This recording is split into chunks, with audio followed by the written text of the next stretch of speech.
Changes होते हैं दो टाइप के, एक होता है फिजिकल चेंज, एक होता है केमिकल चेंज। जो यहाँ पे बन रहा है ये व्हाइट वॉशिंग के काम आता है, कॉम्बिनेशन रिएक्शन से एकदम ही ऑपोजिट है। हेलो नमस्ते, और इस वीडियो से हम लोग स्टार्ट करने वाले हैं हमारा पार्ट 3 नहीं मतलब हमारा चैप्टर 3, और हम लोग उठाने वाले हैं आज केमिकल रिएक्शंस एंड इक्वेशंस। तो ये चैप्टर बिगिन करने से पहले एक वापस से मैं डिस्क्लेमर दे रही हूँ कि इस चैप्टर का एक बहुत बड़ा क्रूशियल पार्ट है बैलेंसिंग, एंड उसी के साथ साथ एक बहुत क्रूशियल पार्ट है बैलेंसीज। तो ये दोनों टॉपिक्स आपको सेकंड या दूसरे वीडियोस में मिल जाएंगे, मतलब इस चैप्टर की ये वीडियो में रिवीजन में ये इंक्लूडेड नहीं है। लिंक आपको पहले मिल जाएगी डिस्क्रिप्शन बॉक्स में, तो अगर आपको वो दोनों टॉपिक्स इन पर्टिकुलर समझने हैं तो चेकआउट करो डिस्क्रिप्शन बॉक्स, ठीक है। अब हम लोग सबसे पहले बिगिन करते हैं केमिकल रिएक्शन से। सो केमिकल रिएक्शन क्या होती है ये समझने से पहले हमें एक इसका प्रीव्यू लेना पड़ेगा। केमिकल रिएक्शन अकर करती है हमेशा एक केमिकल चेंज में। अब चेंजेस होते हैं दो टाइप के, एक होता है फिजिकल चेंज, एक होता है केमिकल चेंज। फिजिकल चेंज होता है जब वो उसकी सिर्फ और सिर्फ अपीयरेंस में हो, उसकी मतलब किसी भी सब्सटेंस की कॉन्फ़िगरेशन में वो चीज़ नहीं होती।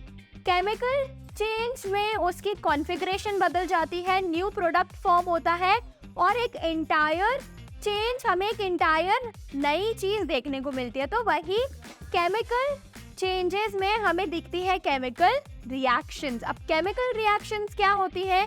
जब ट्रांसफॉर्मेशन टेक प्लेस करता है केमिकल सब्सटेंसेस का एक दूसरे सब्सटेंस में। अब जैसे हमने मैग्नीशियम और ऑक्सीजन को रिएक्ट करवाया तो ये मिक्स करके बन गए मैग्नीशियम ऑक्साइड। जो चीज़ रिएक्ट करती है वो होते हैं रिएक्टेंट्स, एंड जो हमारा फाइनल होता है वो होता है हमारा प्रोडक्ट। तो यहाँ पे मेरे लेफ्ट हैंड साइड पे रिएक्टेंट्स हैं एंड राइट हैंड साइड पे प्रोडक्ट्स हैं। तो अब chemical reaction is identified by change. अब वो चेंज किस में होगा? वो चेंज हर चीज़ में हो सकता है। मे बी गैस निकले, मे बी उसका कलर चेंज हो, मे बी उसका स्टेट चेंज हो, या मे बी उसका टेम्परेचर चेंज हो। तो हर चेंज आ जाता है हमारे केमिकल चेंजेस में। अब रिएक्शन हो रहा है, जैसे इस प्रीवियस स्लाइड में हमने क्या देखा था, एक रिएक्शन हुआ मैग्नीशियम और ऑक्सीजन में जिससे मैग्नीशियम ऑक्साइड बनी। वैसे ही अलग अलग टाइप्स ऑफ रिएक्शंस होते हैं। सबसे पहले प्रीवियस स्लाइड वाला एग्जांपल अगर हम वापस से उठाएं तो वो होता है हमारा केमिकल रिएक्शन का कॉम्बिनेशन रिएक्शन का टाइप। ये कॉम्बिनेशन रिएक्शन है, so as the name suggest दो रिएक्टेंट्स कंबाइन करके एक प्रोडक्ट बनाएंगे। दो रिएक्टेंट्स कंबाइन करके एक प्रोडक्ट बनाएंगे, सिंगल प्रोडक्ट बनाएंगे, और यहाँ पे 2 और मोर रिएक्टेंट्स हो सकते हैं। अब एग्जाम्पल है CaO प्लस H2O। तो इनने क्या बना दिया? इनने बना दिया CaOH2, एंड ये यूज होता है हमारी वाइट वॉशिंग में। वैसे ही हमारा कार्बन एंड ऑक्सीजन कंबाइन होगा तो ये कार्बन डाइऑक्साइड बना देगा, एंड हमारा जब हाइड्रोजन एंड ऑक्सीजन कंबाइन होगा तो ये वाटर बना देगा। तो ये सबसे सिंपल फॉर्म ऑफ रिएक्शन है जिसमें दो चीजें कंबाइन होके क्या करेंगी? एक प्रोडक्ट बनाएंगी, है ना। तो इसमें क्या है, एनर्जी रिलीज हो रही है, so they are exothermic reactions, and वहीं पे जब एनर्जी अब्सॉर्ब होती है सो हम उनको बोलते हैं एंडोथर्मिक। जैसे वाइट वॉशिंग हमने अभी देखा कि एक हमने मिक्स किया CaO और H2O को, जिसकी वजह से वाइट वॉशिंग पॉसिबल होती है। तो ये जो सॉल्यूशन है स्लेग लाइम का जो यहाँ पे बन रहा है ये वाइट वॉशिंग के काम आता है, और ये रिएक्ट करता है CO2 से एयर में, जो एक थिन लेयर ऑफ कार्बोनेट बना देता है। एक थिन लेयर, हमारी वॉल्स पे एक थिन लेयर बन जाती है कैल्शियम कार्बोनेट की, जिसकी वजह से क्या होता है हमारी वॉल्स में एक शाइनी फिनिश आ जाती है। तो हमारा ये जो प्रोडक्ट बना है, एंड रिजल्ट बना है, इससे क्या होगा? एक शाइनी फिनिश आ जाएगी हमारी वॉल्स पे, ठीक है। अब नेक्स्ट है डीकम्पोजिशन रिएक्शन। डीकम्पोज होना मतलब क्या होना? टूट जाना, ब्रेक हो जाना। अब ब्रेक होगा तो इसमें हीट रिक्वायर होगी, हीट अब्सॉर्ब करवानी पड़ेगी। तो सबसे पहले ये क्लियर कर लो कि ये होता है एंडोथर्मिक रिएक्शन। इसके बाद ये जो एक प्रोडक्ट है, मतलब यहाँ पे एक रिएक्टेंट है और प्रोडक्ट कितने हैं 2। सो ये एकदम हमारी कॉम्बिनेशन रिएक्शन से एकदम ही ऑपोजिट है। इसके एग्जांपल्स यहाँ पे दिए हैं 3। CaCO हीट की प्रेजेंस में ब्रेक करेगा CaO में और CO2 में। सो ये भी एक इसका एग्जाम्पल है। नेक्स्ट है हमारे पास डिस्प्लेसमेंट रिएक्शन। डिस्प्लेसमेंट रिएक्शन को मैं हमेशा एक नाम देती हूँ, तुम लोग याद करो इसको रिप्लेसमेंट रिएक्शन से। डिस्प्लेसमेंट रिएक्शन है, इसको याद रखो रिप्लेसमेंट रिएक्शन से मतलब क्या, जो ज्यादा रिएक्टिव एलिमेंट है वो लेस रिएक्टिव एलिमेंट को क्या कर लेगा, रिप्लेस कर लेगा, मतलब उसकी जगह ले लेगा, उसको हटा देगा उसकी जगह से, उसको डिस्प्लेस कर देगा। तो इसमें जैसे हमारे पास होगा कुछ AB और AB को हमने रिएक्ट करवाया C से, तो यहाँ पे A रह गया और ये रिएक्ट हो गए दोनों साथ में। ठीक है, अब इसका एग्जाम्पल है Fe प्लस CuSO4। तो ये Fe Cu से ज्यादा रिएक्टिव है, तो तभी इसने Cu की जगह ले ली एंड Cu साइड हो गया।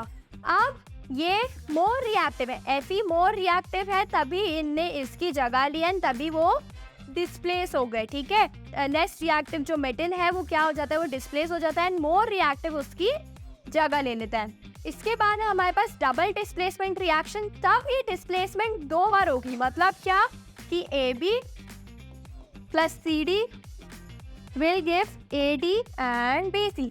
तो यहाँ पे AD प्लस BC बना। तो ये सेम चीज यहाँ पे गिवन है कि AB plus CD will give AD and BC। का एग्जाम्पल है HCl plus NaOH will give NaCl plus H2O। ये हमारा न्यूट्रलाइजेशन रिएक्शन भी होता है एंड ये क्या बना रहा है, यहाँ पे सॉल्ट बन रही है एंड वाटर बन रहा है। ठीक है, सो इसको हम प्रेसिपिटेशन रिएक्शन भी बोलते हैं। इसको नहीं, न्यूट्रलाइजेशन से इसको बोल रहे हैं, इस ओवरऑल को हम प्रेसिपिटेशन रिएक्शन भी बोल रहे हैं, क्योंकि यहाँ पे लास्ट में एक प्रेसिपिटेट बन रहा है। प्रेसिपिटेट मतलब क्या, एक रेसिड्यू बन रहा है, लास्ट में कुछ हमारे पास रिमेनिंग रहेगा। एंड इसी के साथ हमारे पास लास्ट है रिडॉक्स रिएक्शन। सो रिडॉक्स रिएक्शन में हमारा ऑक्सीडेशन भी कवर होता है, हमारा रिडक्शन भी कवर होता है। अब अगर कोई सब्सटेंस ऑक्सीजन गेन कर रहा है, मतलब उसका ऑक्सीजन एड ऑन हो रहा है, तो उसको हम बोलते हैं इट हैज बीन ऑक्सीडाइज। हम लोग हमारी ज्वेलरी को भी बोलते हैं ना, जब हमारी ज्वेलरी क्या होती है, थोड़ा मेटल होता है, हवा में रख के काली पड़ जाती है, तो उसको हम क्या बोलते हैं, ऑक्सीडाइज हो गई वो ज्वेलरी, क्योंकि उसने क्या किया, ऑक्सीजन गेन कर लिया, तो उसको हम बोलते हैं ऑक्सीडाइज। पर वहीं पे जब एक एलिमेंट ऑक्सीजन लूज करता है, मतलब उसका ऑक्सीजन लेवल डिक्रीज हो जाता है, इट इज सेड रिड्यूस्ड। ठीक है, अब रिडॉक्स रिएक्शन में क्या होता है कि एक रिएक्टेंट ऑक्सीडाइज होता है और दूसरा रिएक्टेंट रिड्यूस होता है। जैसे यहाँ पे इसका क्या हुआ, CuO था, CuO यहाँ तक था, मतलब रिएक्टेंट्स की साइड पे था। प्रोडक्ट में क्या हुआ, इसका ऑक्सीजन हट गया, तो ये क्या हो गया, ये रिड्यूस हो गया। एंड यहाँ पे H2 था, तो H2 ने ऑक्सीजन गेन कर लिया, यहाँ पे ये ऑक्सीडाइज हो गया।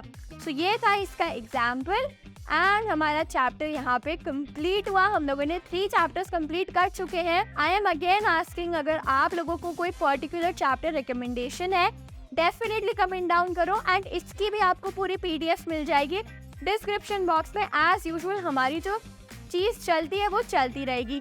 So till then, stay tuned and happy learning.